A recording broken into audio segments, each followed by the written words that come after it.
Hey everybody, welcome to Neil Talks. My name's Neil and it's time to talk QI. I've got another viewer request. I'm excited to jump into this one because it feels like those seasons like F, G, H are sort of the prime years, the prime Stephen Fry years of the show. And we got one smack dab in the middle.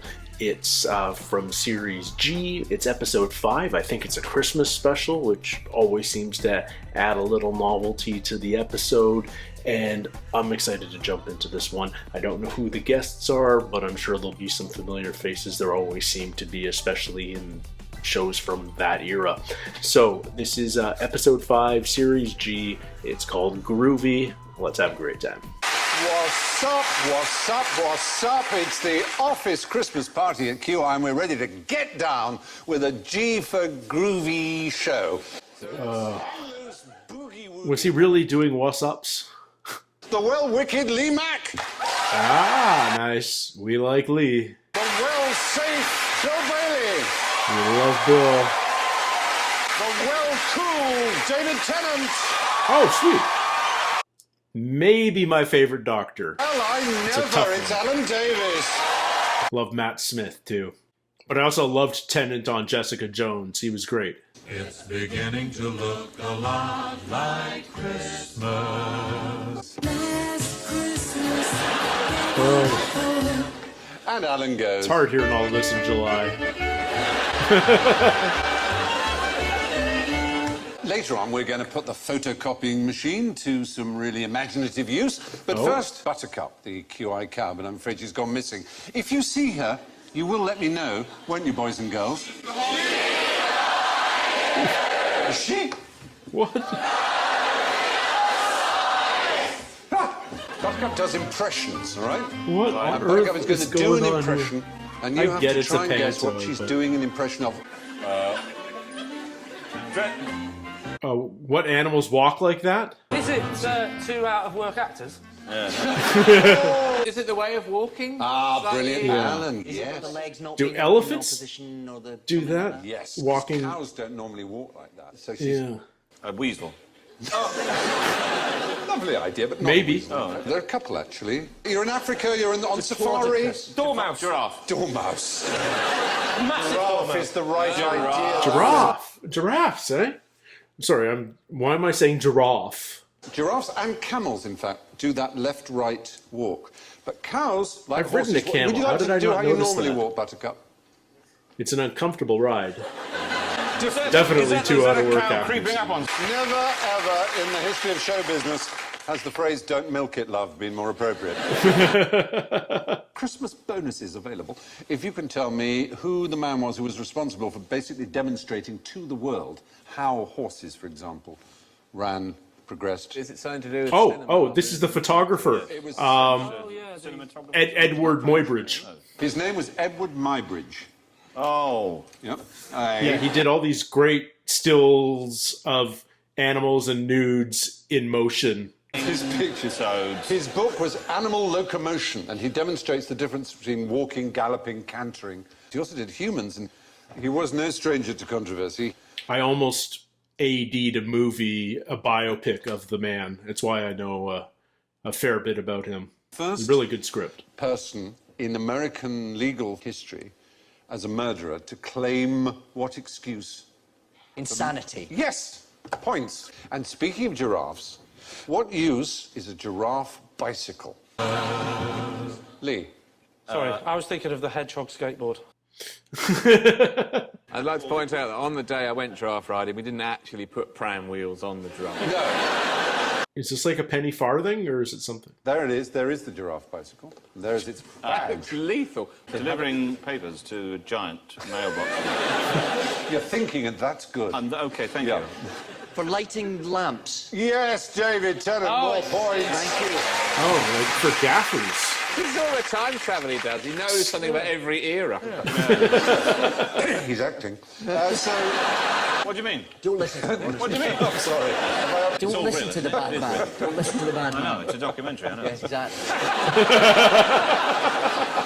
You've got a torch and you've got an assistant, and then when you get home or back to the depot, your assistant dismounts you. What if you're leaning on the lamp?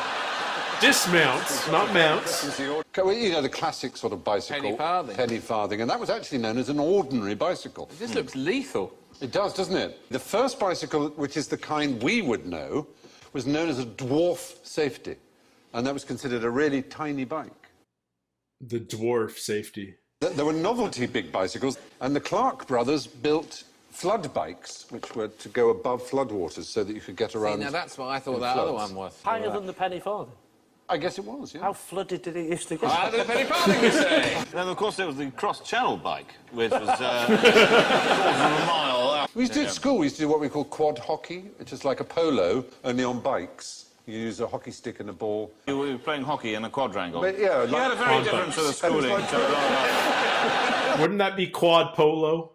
Well, in my school, we used to set fire to cars. What form of hockey are you ever on a bike? We were Why would on it a be called tackle polo? with a dead badger. How do you react to queue barges? Oh, very unfavourably. Very badly. Very unfavourably. Very unfavorable.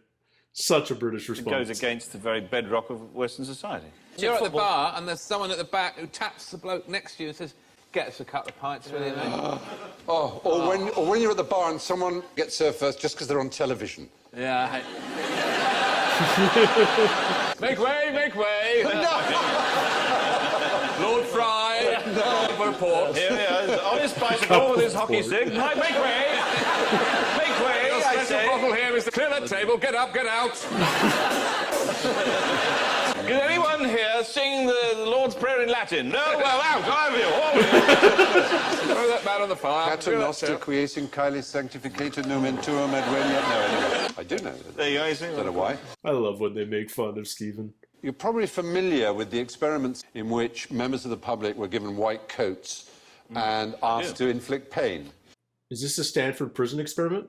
The less well-known experiments he did were in queues, and on only 10% of occasions was the queue jumper forced to leave the line because they were admonished. And in only 50% did anyone so much as tut. In America. Not in Tunbridge. No. Not in Tunbridge. Very, very high tap ratio.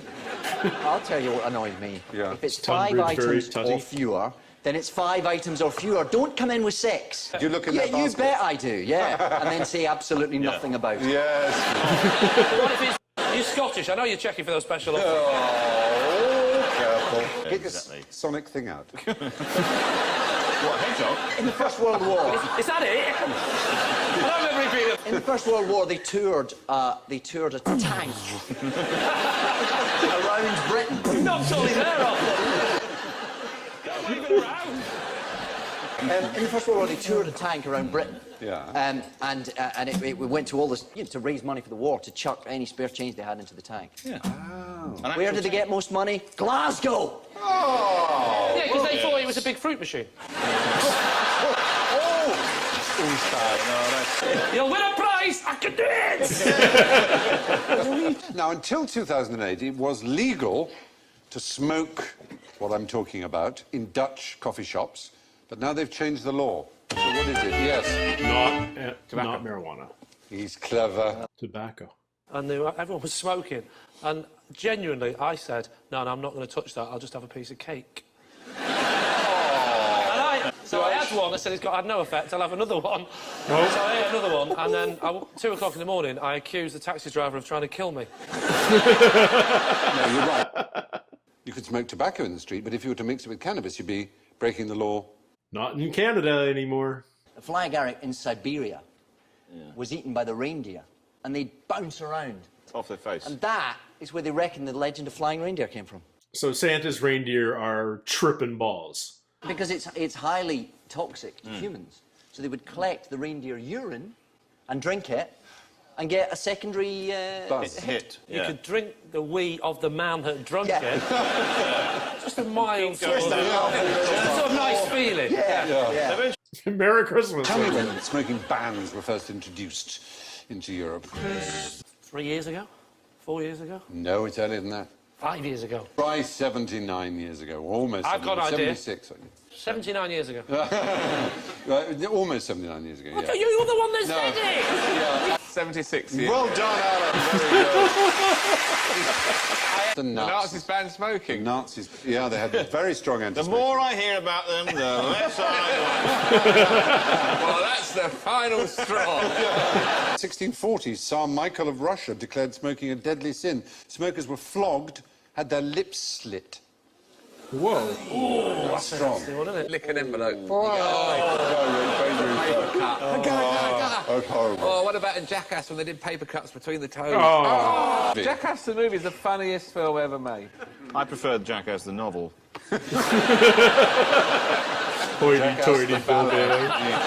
Oh, very amusing. Jumped in a trolley, I believe. James I of England and VI of Scotland, who damned it and double damned it. Well, he wasn't wrong. Yeah, but you can't damn it and double damn it, can you? You can damn it and triple damn it. Yeah. Chairman of the Pedantic Society. I believe... Vice chairman, actually. Yes, yes. Do you know... Very good. God bless you, you do that. But do you get a kick out of book sniffing? Why would you sniff a book? Because they smell great. Mildew and mould and general fungal matter. One of the fungi that grows is an hallucinogenic, responsible for affecting quite a lot of scholars and antiquarians. It's a rather unusual way of Oh, that guy's a total bookhead. Aftershave things that you... Oh, yeah, little I scratching. can't help, I always have a little. Yeah. And I always think, because if it smells after 3 years, it must be a good one. Cause...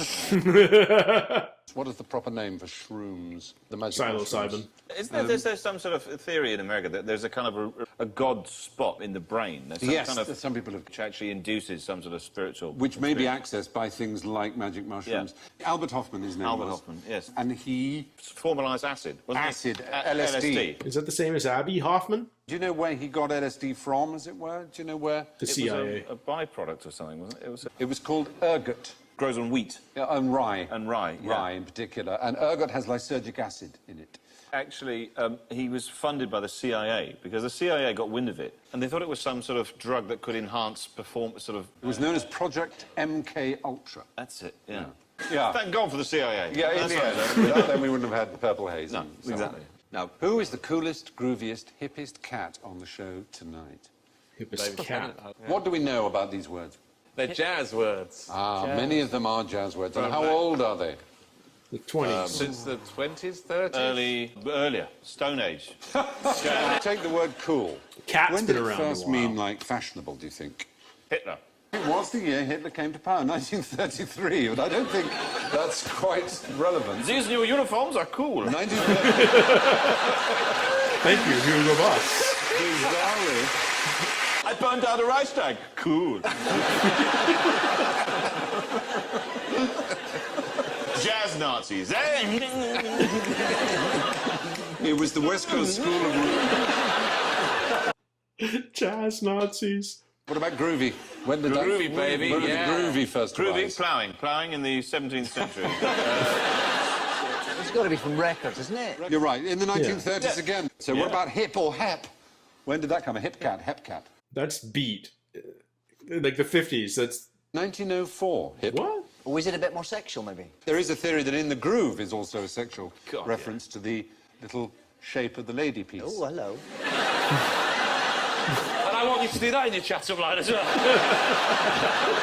Come back, I have something else to tell you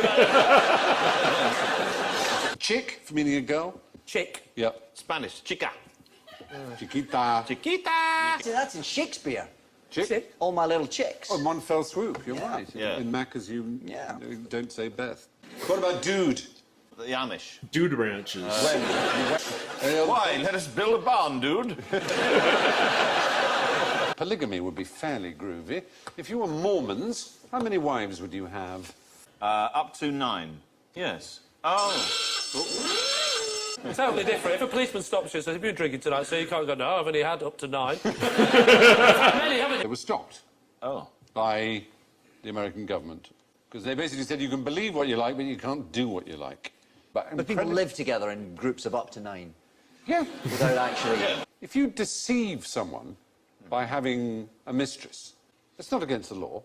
But if you said to two women, look, I love you both, you're absolutely splendid, how would it be if I married both of you? And they said, OK, that would be breaking the law. Yes. It's a tricky time to bring it up at Christmas, though, isn't it? Should it be capped at a certain number? Up to 9. Many. In the Bailey rule. 10, that's 10. I'm not a slag. Duh. Fortunately, the head of the Mormon church, just as it was being announced as illegal, had a convenient divine revelation telling him that the practice should stop. Well, thank you, God, for being so convenient. Beautiful. They were rubbish. Weren't Were they? Or were they? they? Apart from little Jimmy Osmond, he was a long-haired lover from Liverpool. Yeah. And it was because it was Big Graham Osmond, the one they kept in the attic. Massive Like Slot from the Goonies. But he wrote all the songs. By groaning them. He groaned them into a tin can that was connected by a piece of string. Wild horses crazy. Crazy horses. They're very bad. And Roses. What was that? What was that, Graham? Bring me another wife. I've only got 8. Hey, pull yourselves together at once. Thanks. What a great idea! Doctor Who goes into the attic and finds the elderly secret brother of the hospital.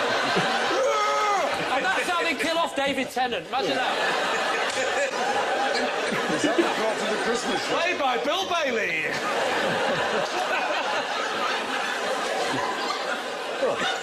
What are these gentlemen spelling out in semaphore? YMCA. Yes. Help! Oh, you'd think, wouldn't you? We is George, John is All, Paul is Liv, and Ringo is Yellow Submarine. But not in one. Not in, no. No, right, okay. That's the elderly brother of the Beatles that's not allowed to be seen. Don't start.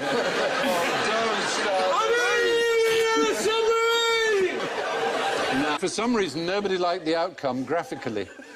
So instead, they positioned their arms in a pleasing arrangement, which ended up spelling N-U-J-V. Something to them. Well, no, it gave rise to the first, as David intimated, the conspiracy theories. This was new, unknown John vocalist, people said. But actually, Help would have looked like, which seems perfectly acceptable to me. It's not nicely balanced. What does Puff the Magic Dragon have in common with Lucy in the Sky with Diamonds? They're both Are they about both drugs. A lot of people think they are, but neither is. Puff the magic dragon. He lived by the sea. Lived by the sea. Bill Bailey looks like he's part of the Rovers. And the land of France and Lee. On a lead. And Peter Yarrow tells us, quite specifically, I was 20 years old at Cornell in 1959. I was so square, as was everyone else, drugs had not emerged. Now, you've heard that from the mouth of the dragon's daddy. It is not about drugs. He thinks he's the dragon's dad. Yeah. And he's not on top.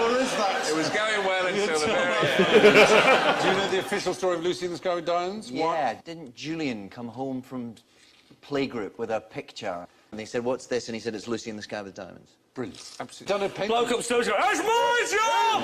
It's done a painting! Get me up! Christ. No, he'd done a... Little Julian. I've got Lucy up here. Oh, God. Little... Something seasonal at last. A man goes to the doctor, right?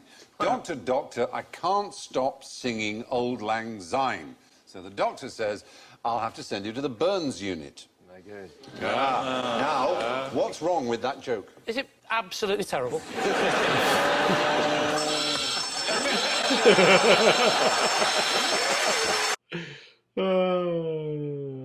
Any other thoughts? Burns didn't write it. Most people think that Auld Lang Syne was written by Robbie Burns. Auld Lang Syne wasn't even written by Bert. That's right. He said it was a traditional song that he wrote down. Really? Yeah. It's a very popular song, though, in all kinds of places. In Japan, it's played daily to mark closing time in most large department stores. They also love their whiskey in Japan, so it's like very Scottish influence there. And how do the words go? Anyone who can give me the lyrics gets points. All the way to be We forgot lucky bell, and all We'll take a cup of kindness yet for the sake of all that. Oh, yes, 4 points. Spot on. There you go. Well done, sir. With minus 29 points, I'm afraid our last place loser tonight is Lee Mack. He doesn't look surprised. With minus 6, it's Bill Bailey. First appearance, second place, minus 4, David Tennant. Which means Alan gets the win. Which it's a blue moon with plus 5. Alan Davies is the winner. I thought we were going to have fun with the photocopier before we were done. Doctor, I keep seeing into the future. And when did this start? Next Tuesday afternoon. Good night and happy Christmas. He does like his groaners. This was great. I know that Alan and Bill Bailey are best friends. Very good friends, anyway. And they socialize away from shows like this. So I love when one of them gets a little silly on a show like this and the other one is just immediately on it and they're in sync like that.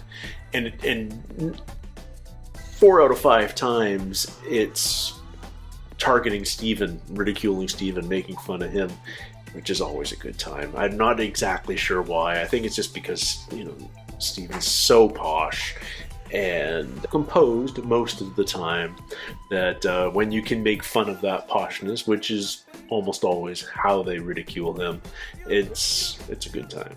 So when he starts talking about quad hockey, I still don't know why they named it that.